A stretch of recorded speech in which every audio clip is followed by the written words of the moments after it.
Olá, eu sou Luciene Cortes e falo da Escuta que Abraça. Vou fazer a minha audiodescrição. Eu sou uma mulher negra, estou com os cabelos presos, usando brincos em formatos de folhas e vestindo uma blusa que também tem estampas de folhas. Atrás de mim tem uma estante com livros, plantas, alguns enfeites e uma parede com algumas ilustrações da Ju Germana Ilustra e do Breno Loeser. Sejam todos bem-vindos a este canal. Nós estamos lendo nas segundas com amorosidade o livro Amorosidade, a cura da ferida do abandono, que é um livro psicografado. Ele foi ditado por Hermance do Fox. Na semana passada nós falamos do capítulo 5, a blindagem da aura afetada pelo abandono. Então trazia aí quais eram as interferências nossas quando a gente alimenta essa dor do abandono e essas vibrações causam, o que essas vibrações causam na aura. Hoje nós vamos para o capítulo 6, comentar um pouco sobre a aura da amorosidade.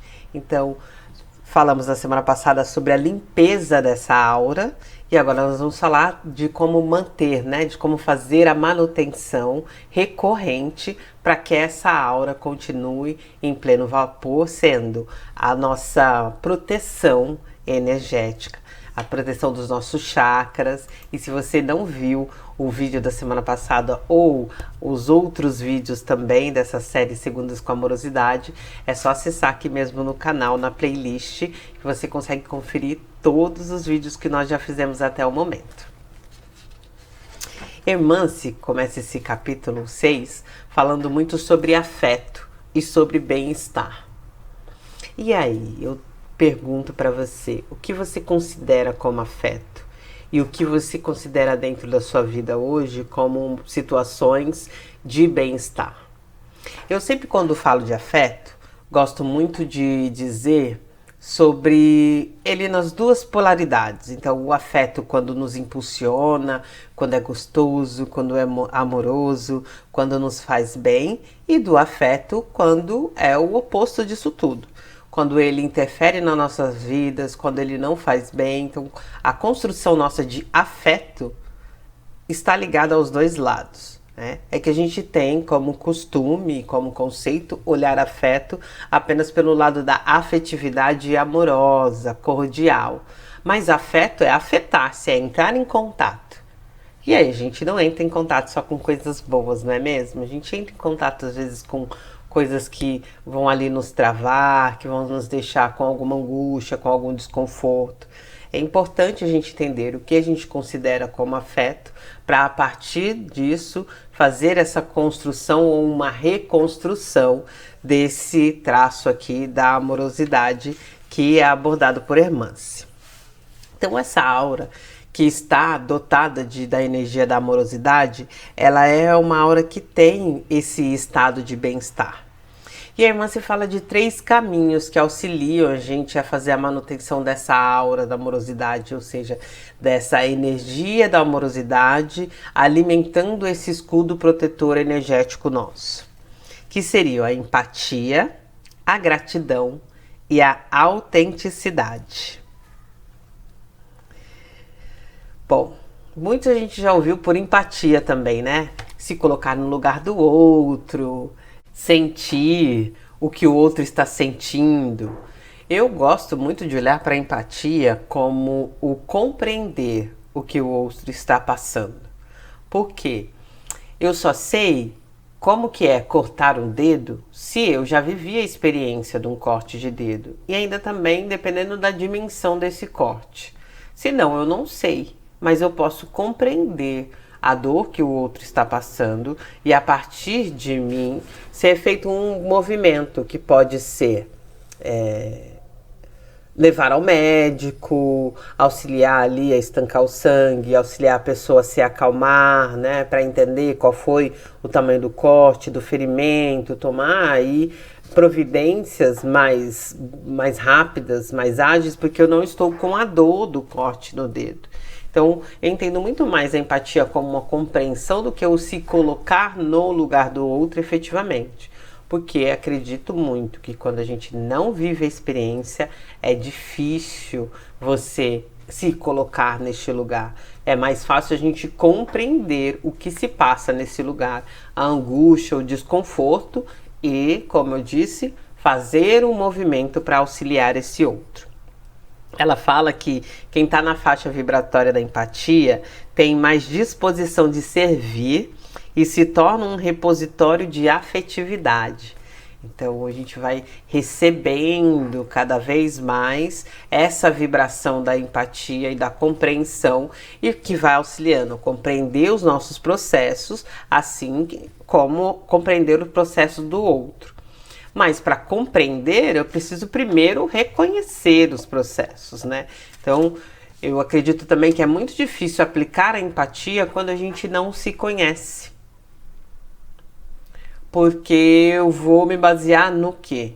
Se eu tô fechada para qualquer tipo de sentimento meu, fica muito difícil de eu praticar um olhar para qualquer outro sentimento das pessoas. A gratidão encontra-se pessoas com um olhar mais justo, resultado de uma forma de viver harmoniosamente com a emoção da raiva. Eu adoro essa junção que a irmã se faz, né? É parecido muito com o que eu falo aqui nos atendimentos, que a gente não precisa jogar fora a indignação ou a reclamação, que é o clamar, né? Que é o pedir ajuda, pela gratidão. Elas podem coexistir em nosso sistema. Eu posso hoje acordar e não estar bem por algo que aconteceu ou na madrugada, enfim, ou por não ter dormido e continuar a ser grata por ter um lugar para dormir. Porque se eu não reconheço que algo está fazendo com que eu não durma bem, eu não consigo fazer um movimento para voltar a dormir bem. Então, é necessário o reconhecimento de algo para poder fazer a aplicação da mudança. E isso não quer dizer que eu não seja grata pelo meu lar, pela minha cama, pelas minhas cobertas quentinhas e cheirosas. Entende a diferença entre ser só gratidão ou ser só gratiluz, só positividade ao extremo e não olhar qualquer outra coisa que esteja causando angústia e desconforto para mim e para os meus, né? E quando eu falo os meus, eu digo o todo, não é só os meus dentro da proximidade, eu considero o todo, que eu faço parte de um todo, né? Estou em contato com todas as pessoas, energeticamente, com esse todo.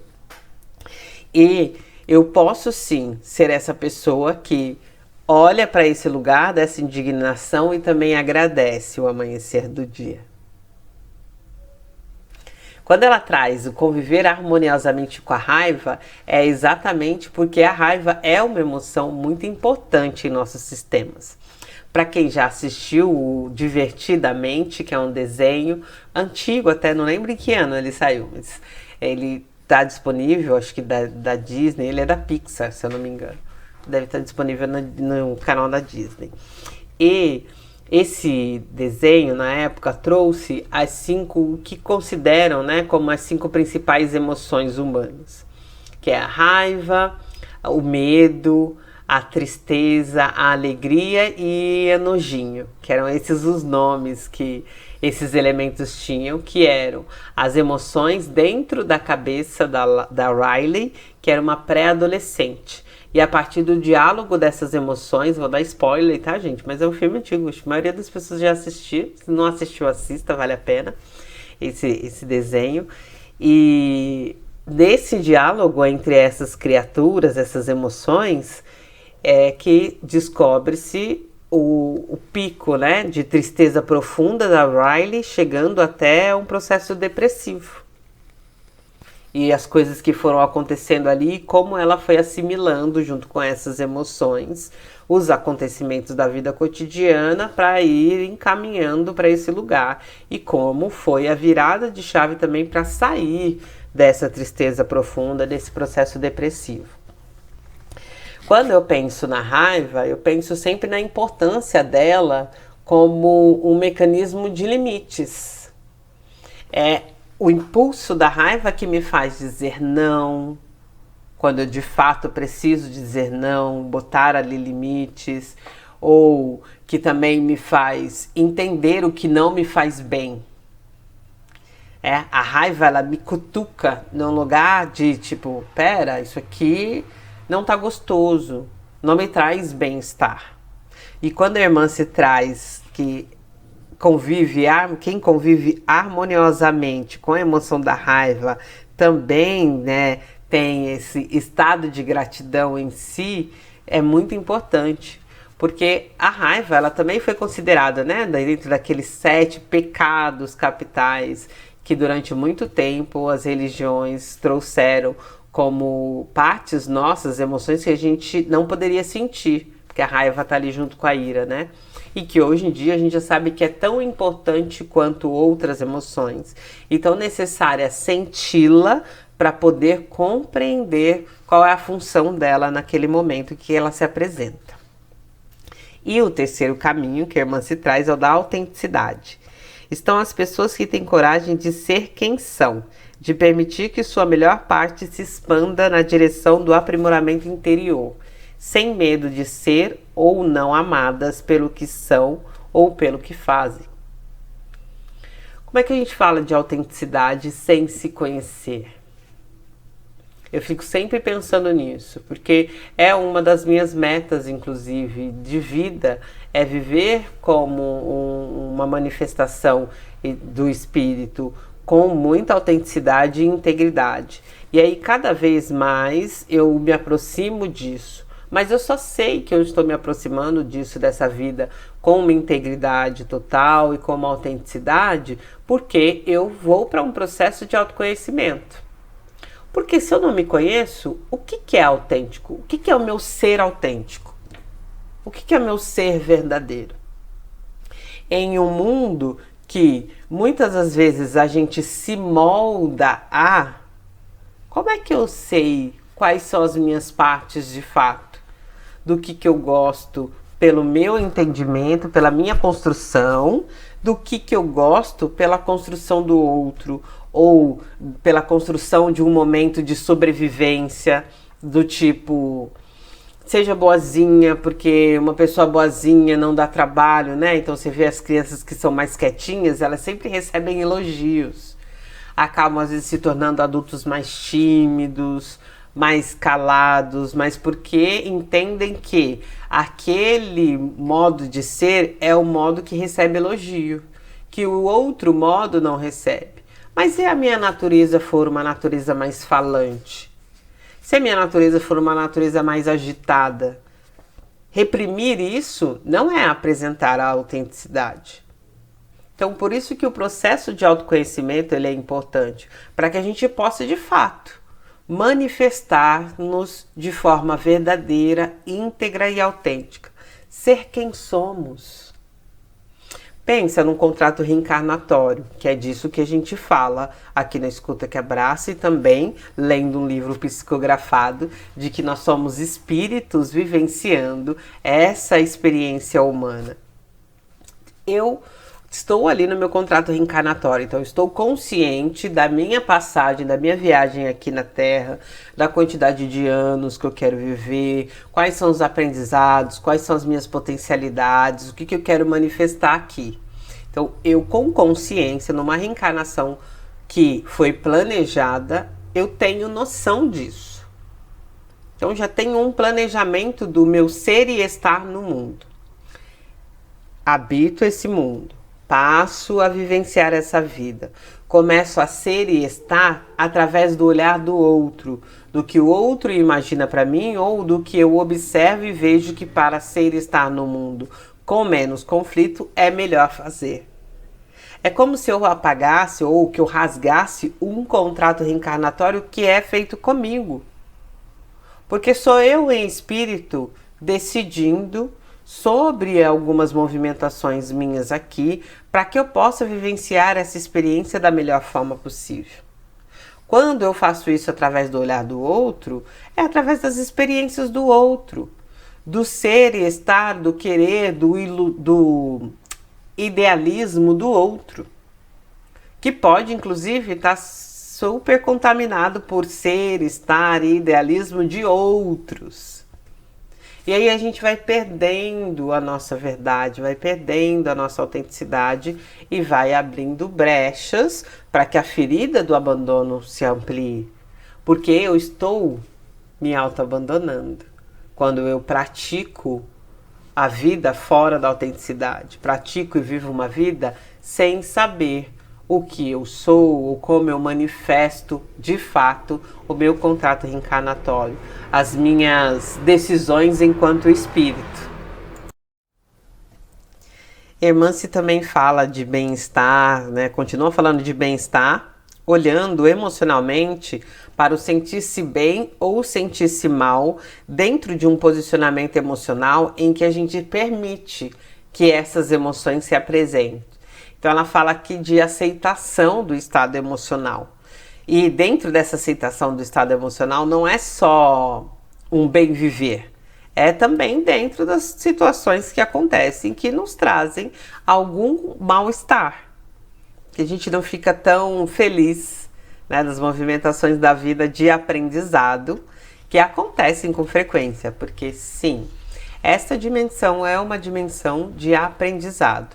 E como aprendizado, provas, expiações, elas vão acontecer naturalmente dentro dos nossos caminhos.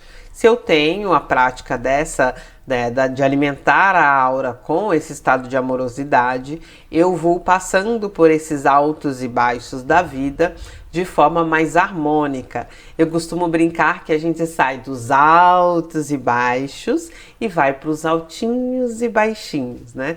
A gente começa a se ajustar melhor a esse movimento cíclico dessa morada aqui da Terra. E voltando um pouco ali na questão da empatia, tem uma frase aqui, um parágrafo que ela coloca que eu acho fantástico. Por serem empáticas, penetram com sabedoria na realidade alheia, sem a intenção ou ilusão imediatista de querer livrar os outros daquilo que lhes faz bem, nem de carregar para si as experiências que lhes pertencem. Então, quando eu pratico a empatia dentro desse estado de uma aura já com amorosidade, eu pratico ela em equilíbrio.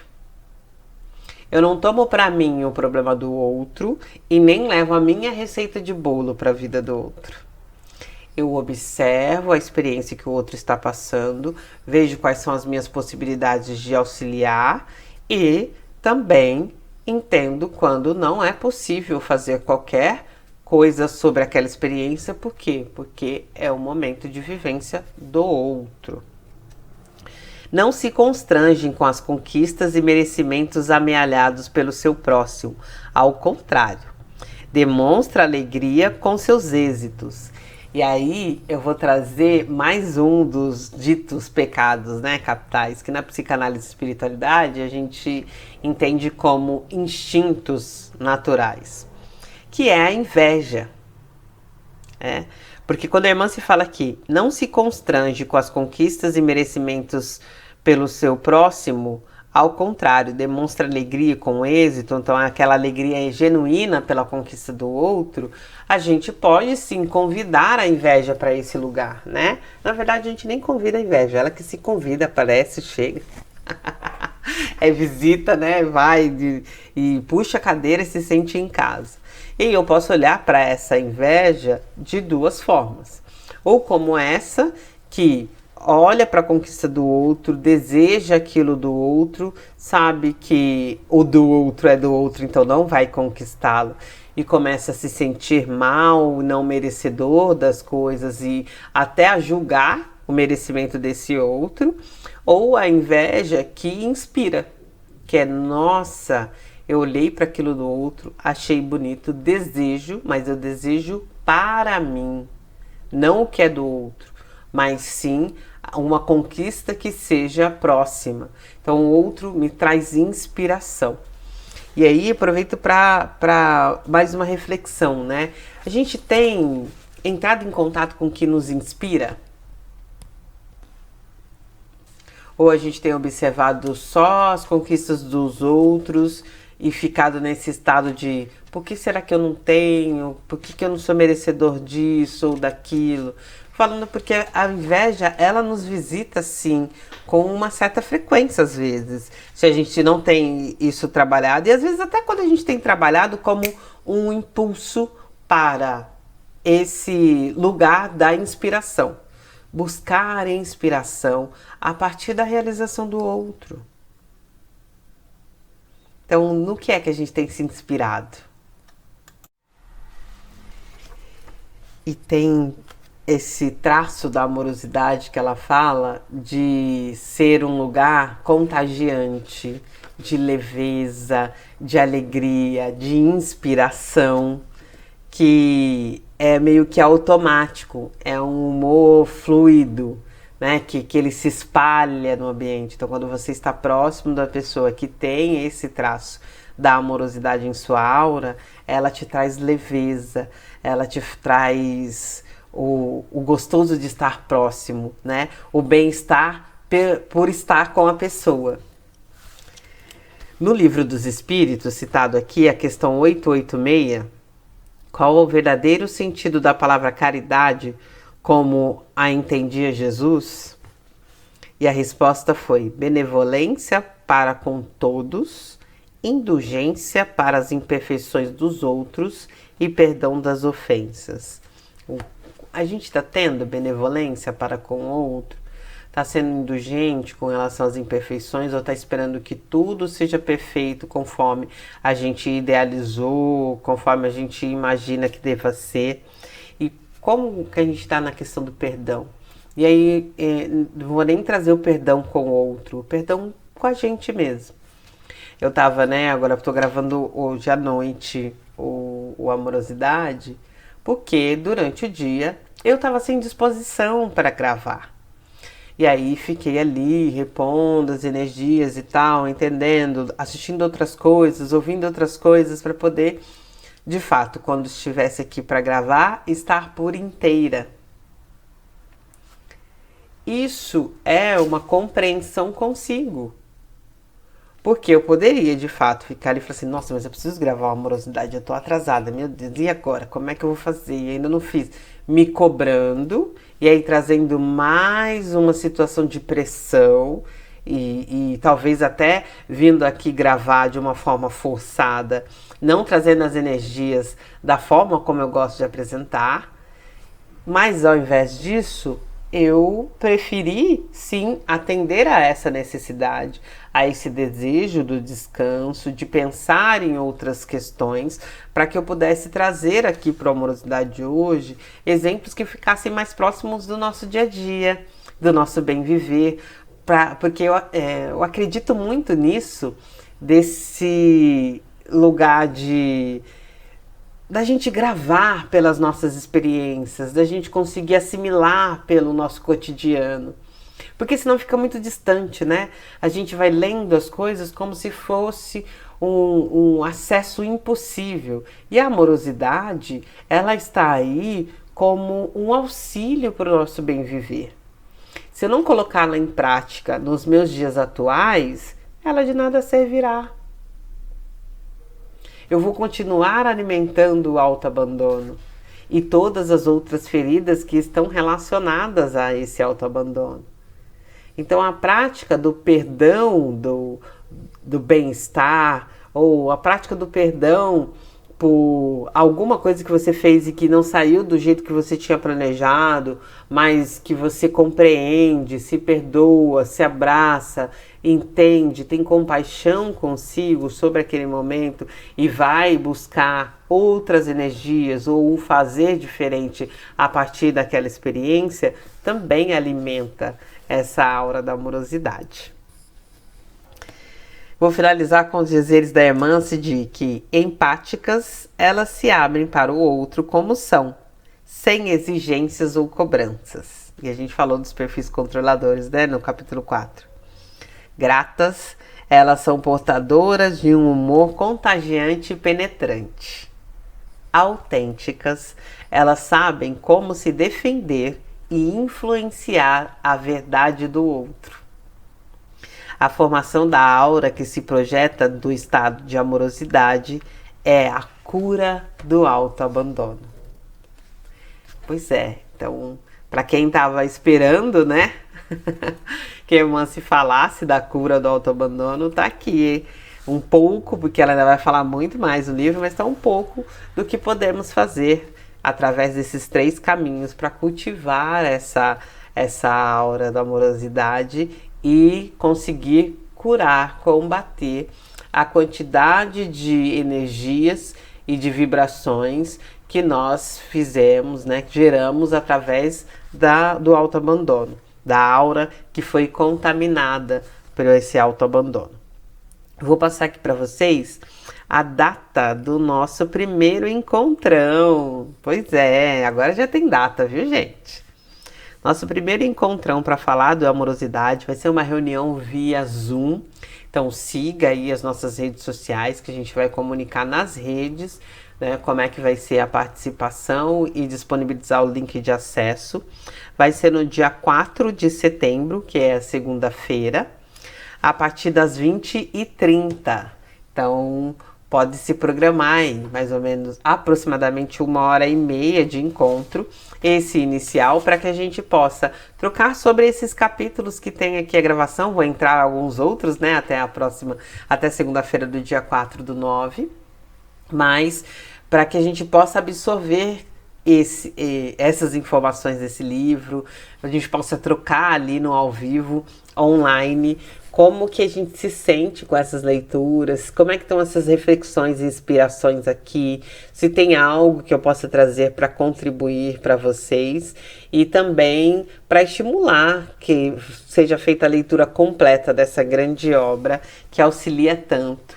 E eu posso dizer isso porque vivenciei muitos auxílios desse grande livro, dessa amorosidade que a irmã se disponibilizou para nós.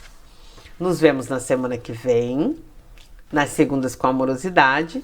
E como eu falei, se você não viu os outros vídeos, está chegando aqui pela primeira vez, acessa ali a playlist Segundas com Amorosidade, tem todos os nossos vídeos, deixa aí um joinha para eu sentir que vocês estão curtindo e também comentários pedindo informações se tiveram com alguma dúvida, mas também deixando ali as suas reflexões sobre estes capítulos que a gente tem lido nos últimos dias.